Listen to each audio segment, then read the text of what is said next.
Hey everyone, welcome back. Today I'm going to show you an invigorating full body stretch routine that will leave you feeling super flexible and rejuvenated because these stretches are pretty deep and a bit intense, therefore they will unlock a lot of tight spots even if you're normally flexible in the regular old gym stretches. I've structured these in a way that helps balance or rebalance the body.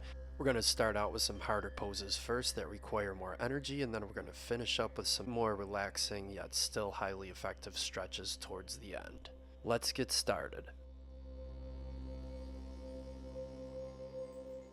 I'm going to begin with wheel pose. Now, the only reason I'm starting with a more advanced pose is because stretching at the end of a workout. If you're going to do something like this routine, make sure you're warmed up first. For bridge or wheel, those names can be used interchangeably. Feet are going to be flat on the floor, right underneath your hips or your butt. Have your feet about shoulder distance apart. Place your hands by your ears, next to your head, fingertips pointing towards your shoulders. Push down into your feet firmly and into your hands, lifting the center of your body up towards the sky, pushing through your hips and glutes, using your lower back muscles and pretty much your entire posterior chain to push your entire body up and your hips or your center point up towards the sky as much as you can or as far as you feel comfortable. You also want to focus on pushing your head between the space between your arms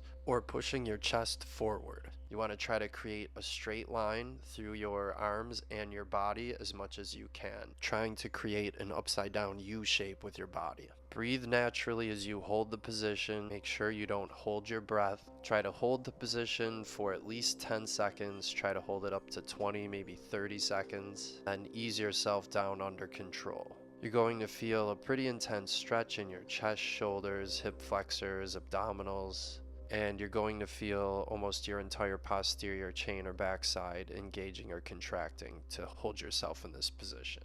And that's why the bridge or wheel is such an awesome move, because it strengthens and stretches so many important muscles. Once you really get good at the bridge, it's going to permeate a lot of other areas of your health and fitness. However, it's not that easy. It's not for everyone. You can probably tell just by looking at it. This is a pretty challenging movement. It takes time to get good at it and perfect it. I'm not going to do any easier versions here, but check the top right hand corner for a link to another video where I show you some beginner or easier exercises to help you work into this full bridge or wheel pose. And I'll put a link in the description below as well.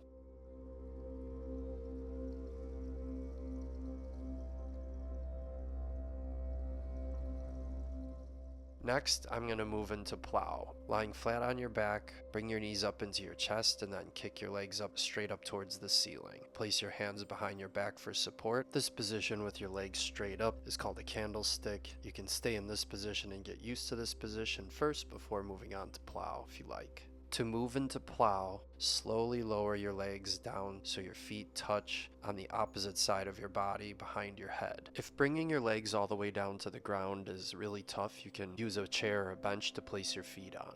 Keep your hands on your lower back for some support, and then as your feet touch and you get comfortable in the pose, you can try to extend the arms behind the back, interlace the fingers, and stretch through the shoulders in the mid-back. You're going to feel a deep stretch through your spine, your hamstrings, and in your upper back and shoulders. Breathe naturally, or even better, take deep breaths. Keep your neck relaxed. Keep the majority of the pressure in the shoulders and arms. Keep your tailbone lifted up high. Try to straighten your legs, but if the stretch is intense, you can soften your knees and bend them a little. Let your body relax into the pose. This is a pretty intense stretch. You don't want to fight it. You want to let your body relax into the pose and use your breath to do that. You can hold candlestick or plow pose anywhere from 20 to 30 seconds or up to 1 minute. I wouldn't really hold this one for very long. If you wanted to work on it a little bit more, spend more time with it, I would break it into smaller chunks. To come out of plow pose, if you have the arms interlaced behind the back, release the hands and bring the hands back towards the spine for support. Bring the legs back up towards the candlestick position. Bend the knees towards the chest and slowly roll your spine back down to the ground. Plow and bridge pair really well together. Plow is a counter movement to bridge. When you do an intense back bend like bridge, it's really good to do a counter movement, stretching the muscles on the opposite side of the body. In my own workouts, I will often do one followed by the other. So one set of bridge followed by one set of plow. I'll take short breaks in between, maybe 10 or 20 seconds, and alternate between the two for 2 to 3 sets of each. The seated forward bend. Sit with your legs extended straight out in front of you. Inhale and sit up. Exhale, hinging at the hips. Begin to fold forward, reaching towards your feet. Depending on your flexibility, you can hold your shins, your ankles, your toes, or your feet. Or you can just place your hands alongside your legs. The seated forward bend is basically the sit and reach test to test back flexibility. So it's an important and effective stretch, except that a lot of people don't do it right. The main thing is to make sure that you're bending at the hips first and foremost and minimizing any hunching through the spine. Let your body relax into the stretch, keeping your spine as long as possible and your legs as straight as possible. Breathe deeply and hold the position for 30 seconds or up to 1 to 2 minutes, feeling the stretch in your hamstrings and lower back, although this is pretty much going to stretch your entire posterior chain or backside. Reclined hero pose. Begin kneeling on the ground, sitting on your heels with your legs folded under you. Then separate your feet outside your hips and make sure your feet are pointing back. Now you should be sitting on the ground in the space between your feet. If this is too intense, you can place a pillow or folded towel under your butt. Recline back, placing your hands on the ground behind you. If this feels okay, you can release down to your forearms. And if that's okay, you can go all the way down to lying flat and place your arms alongside your body. Let your body relax into the stretch. Hold it for 30 seconds or up to 1 to 2 minutes. Feel the front of your hips, knees, quads, your spine, shins, and ankles all opening up as you hold the stretch. Make sure to take your time coming back out of it and ease yourself out. This is a pretty intense stretch. Just come right back to your forearms and then push yourself up from there. Keep in mind that if this is too intense, you can stick with either one of the easier versions, just staying on either your forearms or placing your hands behind your back and propping yourself up using your arms.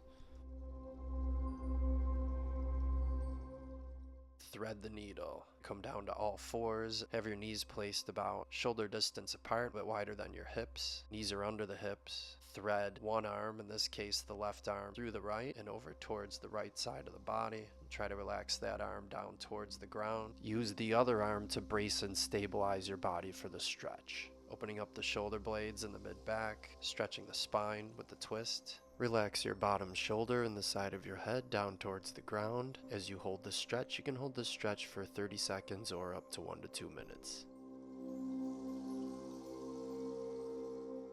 With twisted cross. For the twisted cross, you're going to lie on your stomach with your arms extended out to the sides at shoulder height with your palms facing down. Bend one knee and cross your leg over the opposite leg, allowing that foot to reach across and stretch over to the opposite side of the body. Use the other arm to brace and guide your body and enhance the stretch. Try to reach your foot back so it's in line with your hand, stretching and opening up the hip flexor on that top leg. But if you can't get it that far, just go as far as you feel comfortable. You're going to feel a stretch through the chest, the arm, the top hip, and through the spine. This is a really great stretch for opening the chest and shoulder. It's going to stretch through the bottom arm, in this case the right arm. It's going to stretch the spine with the twist. It's going to open up the hip flexor on the top leg by bringing that back leg back into a scorpion, like a prone scorpion. I'm just going to hold these stretches for about 20 seconds, 30 seconds each, but you could hold these up to about a minute or two if you wanted. And there you have it, a complete deep full body stretch routine to unlock your flexibility and mobility, release stress, tension, and restrictions in your movement from head to toe. Try incorporating some or all of these poses and stretches into your weekly practice or training sessions to improve flexibility, mobility, and promote relaxation and stress relief. Thanks for joining me today. Like, comment, and subscribe for more health, fitness, and wellness content, and I'll see you next time.